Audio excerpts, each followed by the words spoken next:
Hadza, ang pinakasinaunang tribo na nanirahan sa mundo. Nakasurvive sila sa pamamagitan ng pangangaso gamit ang kanilang mga pana. Tulad ng ginawa ng ating mga ninuno libu-libong taon na ang nakalipas. Matatagpuan sila malapit sa Lake Eyasi sa northern Tanzania sa loob ng mahigit 50,000 years at nakipag-ugnayan lamang sa modernong mundo ito lamang 150 years na nakalipas. Nagsasalita sila ng isang natatanging wika na parang tiktik na lumalagi-tiktik. Hindi basta-basta ang pagpasok sa kanilang teritoryo dahil hindi kasing bait ni Cupido ang mga to kung pumana. Si kamatayan ang siguradong mai-inlove sa'yo kapag tinamaan ka ng pana nilang may tapping na lason.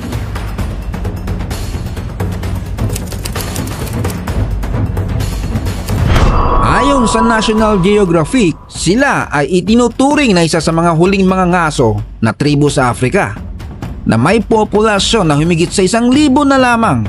Ang unique sa mga ito ay halos walang pagbabago sa kanilang pamamaraan ng pamumuhay at tradisyon. Stone Age pa rin ang galawan. Ang pagbisita sa kanilang teritoryo ay hindi garantisadong ligtas ka, maliban na lang kung meron kang guide na maglalapit sa kanila.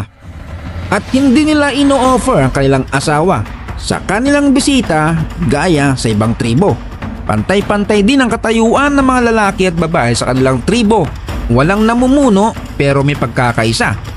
Gayunpaman ay nakikinig din naman sila sa mga nakakatanda. Ang mga katutubong ito ay hindi nag-aalaga ng ibang hayop maliban sa mga aso nilang alagad sa paghunting ng mga target nilang mapupulutan. Hindi rin sila nagtatanim o nag-iimbak ng kanilang sariling makakain dahil mas gala pa sa badyaw ang mga ito.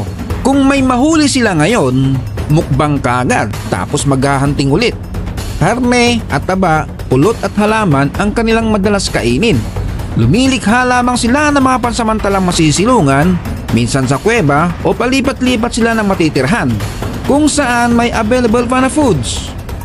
Umiinom sila ng tubig na kahit kulay Milo na, kumakain ng pulot na may uod, at minsan kumakain kahit may kasamang dumi ng hayop. Hindi mo masabing dugyutin dahil ito ang kanilang kinagisnan sa kanilang ninuno. Kung payuhan mo ang mga to, baka bigla ka na lang tusukin. Pero kahit ganon, abay malakas ang kanilang immune system. Parang mas maselan pa yung mga bakterya at parasite sa kanila. Wala silang pakialam kung malinis man o hindi ang kanilang kinakain o iniinom. Ang mga kasanayan sa pangaso ay makikita pa lang sa kanilang kasuotan na may balahibo ng hayop. Natututo na rin sila magsuot ng modernong salawal. Sa paggawa ng apoy, hindi pa rin nagamit ng posporo ang mga ito. Kaunahan pa rin pamamaraan. Pinapaikot ng mabilis ang palaso sa kanilang palad para makalikha ng apoy.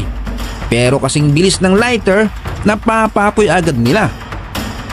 Sa bawat tribo ng Hadza na binubuo ng humigit kumulang 30 katao, ang average na buhay nila ay nasa edad na 32 lamang dahil sa mataas na rate ng pagkamatay ng kanilang mga sanggol na hanggang 2 lamang ang nakakaligtas sa 4 na isisilang na sanggol.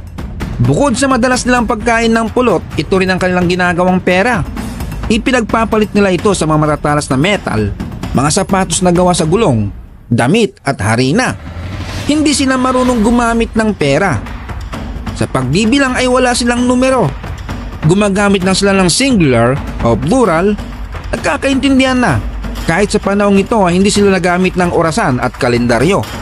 Walang time base sa mga event gaya ng birthday o anumang celebration. Tsambahan na lang o di kaya kung kailan maisipan. Ang nakakalungkot sa mga ito ay bumababa na ang kanilang bilang at nakakamkam ang kanilang teritoryo. Sa loob lamang ng 50 taon, 90% ng kanilang lupain ay nasakop na ng mga kalapit na tribo na itaboy sila ng mga ito paunti-unti dahil sa pagpuputol ng mga puno, dahilan para maitaboy din ang mga hayop na kanilang ikinabubuhay. Sa ngayon, ang ilan sa kanila ay nakakaintindi na ng opisyal na wika ng Tanzania. Ngunit karamihan ay hindi pa nakakabilang ng hanggang 10. May mga natuto na rin na gumamit ng pera dahil sa madalas na silang dayuhin ng mga vloggers. Nagbebenta na rin sila ng souvenir sa mga dayuhan gaya ng mga ulo ng mga hayop na nahuli nila sa halagang 50 to $100. Meron din naman silang kagawian na nasa ayos. Noong naunang panahon kapag tumanda na ang isang miyembro ng tribo, ang mga nakakabata ay manghuhuli ng isang malaking hayop para sa kanila. Ito ang kanilang last supper at iiwan nila hanggang mamatay na sa gutom. Napakasaklap nga naman na ending. Sa ngayon ay inaalagaan na nila ang mga matatandang miyembro at ibinabahagi ang kanilang mga nahuhuling hayop. Ang mga taong hasda ay nabubuhay pa rin sa panahon ng Stone Age. Ayaw nila ng pinakikialaman at makihibilo sa makabagong panahon. Isa sa mga pinakamalaking banta sa komunidad na ito ay ang modernisasyon at mabago ang kakaibang kultura nila. Sila ang nauna at sila rin ang nahuli. So yun, huwag kalimutang i-like ang video kung may natutunan o may nadagdag sa iyong kaalaman at pakipana na rin yung subscribe button.